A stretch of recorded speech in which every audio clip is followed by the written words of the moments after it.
මේ දෙකෙන් වැඩියම පොලිය දෙන්න මොකක්ද.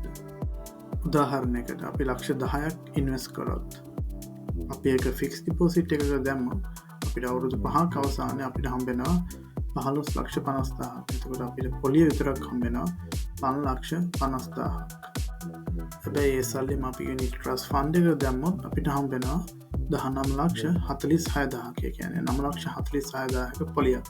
මේකට හේතුව තමයි යුනිට් ට්‍රස්ට් වල රිටර්න් එක ෆික්ස් ඩිපෝසිට් එකට වඩා වැඩි හින්දා. ඇවරේජ් එකක් ගත්තොත් 14.6ක් අවුරුදු 5ෙන්. එතකොට අපිට හිතෙනවා යුනිට් ට්‍රස්ට් ෆන්ඩ්ස් තමයි හොඳම ඔප්ෂන් එක කියලා.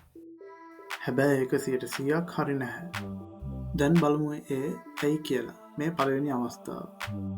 උදාහරණයකට අපි මේ සල්ලි රට ඉකොනොමික් ක්‍රයිසිස් එකක් තියෙන වෙලාවක ෆික්ස් ඩිපෝසිට් එකකට දැම්මොත් අපිට 11% පොලියම අවුරුදු 5ෙම හම්බෙනවා. හැබැයි අපි ෆන්ඩ් එකකට දැම්මොත් ඉකොනොමි එක හොඳ නැති හින්දා ෆන්ඩ් එකේ රිටර්න් එක ගොඩක් අඩු වෙනවා. සමහරවිට 5%ක් 6ක් වගේ වෙන්න පුළුවන් ඒ අවුරුදු 5ෙම. මේ අවස්ථාවේදී අපිට වැඩි පොලියක් හම්බෙන්නේ ෆික්ස් ඩිපෝසිට් එකෙන්.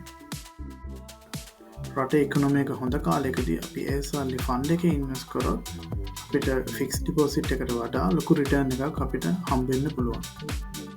එතකොට රටේ ඉකොනොමි එක හොඳ කාලෙකදී මේ යුනිට් ට්‍රස්ට් ෆන්ඩ්ස් වල සල්ලි දැම්මොත් 100%ක වගේ ලොකු ලාභයක් ගන්න පුළුවන්.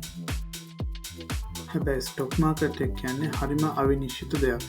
ඊළඟ අවුරුද්දේ මොනවා වෙයිද කියලා කාටවත් කියන්න බෑ.